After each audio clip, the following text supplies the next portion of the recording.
चलो बच्चों, आइए प्रश्न को देखते हैं। टीम ए द्वारा एक सत्र में खेले गए फुटबॉल मैचों के आंकड़े नीचे दिए गए हैं और यहाँ पे देखो इस तरह से सारणी है। किए गए गोलों की संख्या ऊपर दे रखी है 0 और इसमें देखो मैचों की संख्या 1, मतलब एक मैच में 0 रन बने, 9 मैचों में 1 रन बने, 7 मैचों में 2 रन बने, 5 मैचों में 3 रन बने, 3 मैचों में 4 रन बने। तो टीम बी जो है इसमें बोला गया है कि द्वारा खेले गए मैचों में बनाए गए गोलों का माध्य जो है, सॉरी ये गोल है, रन नहीं है, गोलों का माध्य जो है वो 2 प्रति मैच है और गोलों का जो मानक विचलन है वो 1.25 था। किस टीम को अधिक संगत समझा जाना चाहिए? तो देखो, संगत और विचरण की बात हमें विचरण गुणांक से समझ में आती है। और यहाँ पे देखो, सबसे पहले मैं मुख्य अवधारणा की चर्चा कर लेता हूँ। मुख्य अवधारणा मुख्य अवधारणा में देखो कुछ इस तरह समझो, जो विचरण गुणांक होता है इसको कहेंगे विचरण गुणांक और सीवी से इसको निरूपित करेंगे, सीवी। और ये किसके बराबर हो जाएगा? ये ऊपर अपने पास सिग्मा आ जाएगा, नीचे अपने पास एम आ जाएगा और इससे गुणा हो जाएगा 100। ये प्रतिशत में लेंगे तो सिग्मा जो है ये तो अपने पास मानक विचलन को व्यक्त करता है, मानक विचलन। ठीक है, इसके बाद में एम जो है ये माध्य को व्यक्त करता है, माध्य।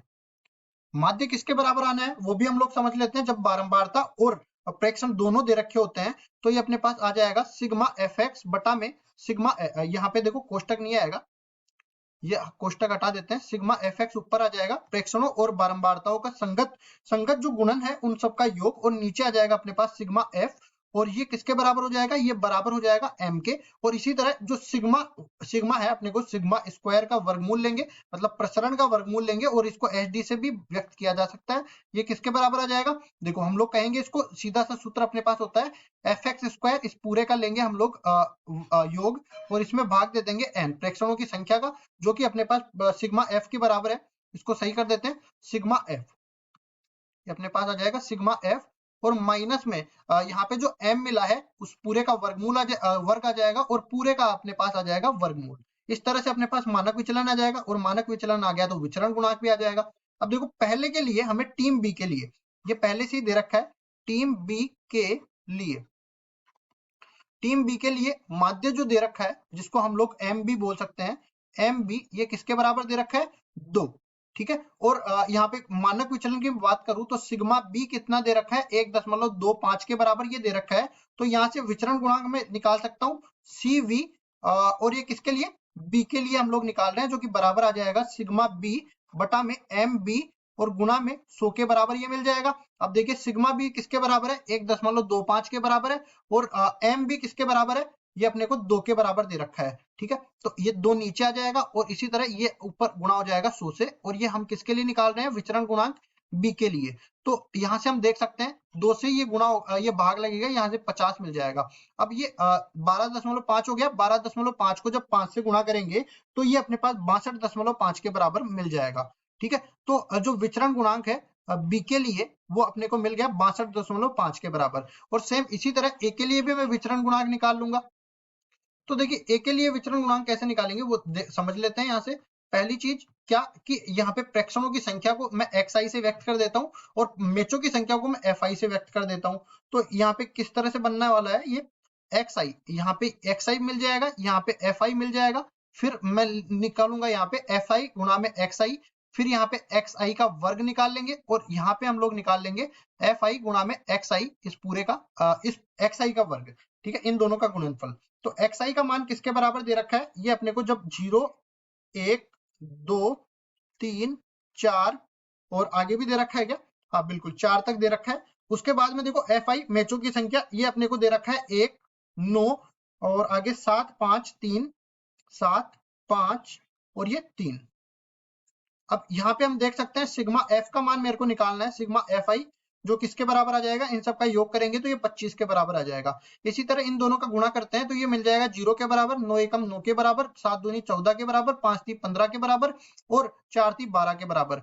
फिर इन सब का योग जो आएगा उसको बोलेंगे सिग्मा एफ आई गुणा में एफ एक्स आई। या किसके बराबर मिल जाएगा? ये बराबर मिल जाएगा 50 के। आप देख भी सकते हो यहाँ पे, देखो जो 14 और 12 है ये तो 29 के बराबर आ जाएगा और 12 और 9 ये किसके बराबर आ जाएगा? 29 और 21 50 के बराबर हो जाएगा। इसी तरह सिग्मा सॉरी एक्स आई स्क्वायर निकालेंगे इस पूरे का वर्ग, तो ये बन जाएगा 0, 1, 4, 9, 16 के बराबर। इसी तरह इन दोनों का गुणा करेंगे तो ये बन जाएगा 1, 9 एकम 9, 7 चौक 28 फिर आगे देखते हैं 9 पंजे 45 और ये 16 ती 48। अब इस सब का योग करेंगे तो ये मिल जाएगा किसके बराबर, एफ आई गुणा में एक्स आई इस पूरे का वर्ग, और यहाँ पे पूरे का नहीं एक्स आई का वर्ग, और इसको मैं आगे हल करूंगा ना तो ये मेरे पास कितना मिल जाएगा 130 के बराबर। तो देख सकते हैं ये अपने पास मिल गया 130 के बराबर, 130 यहाँ पे लिखेंगे। और अब चलते हैं हम लोग एक एक निकालते हैं चीजें। क्या सबसे पहले मैं एम ए निकाल लेता हूँ। एम ए किसके बराबर आ जाएगा, ये अपने पास बन जाएगा सिग्मा एफ आई गुणा में एक्स आई और भाग लग जाएगा सिग्मा एफ आई का। तो ये अपने पास बराबर हो जाएगा 50 बटा में 25, मतलब ये तो 2 के बराबर मिल गया। ठीक है, उसके बाद में हम लोग आगे निकाल लेते हैं इसका मानक विचलन। तो मानक विचलन के लिए मैंने जो सूत्र बताया था उसको लिखते हैं। सिग्मा ए किसके बराबर हो जाएगा, सिग्मा एफ आई गुणा में एक्स आई का वर्ग और नीचे भाग लग जाएगा किसका, सिग्मा एफ आई का, और माइनस में यहाँ पे कितना आ जाएगा एम एम और ये ए, इस पूरे का वर्ग हो जाएगा और पूरे का आ जाएगा वर्गमूल।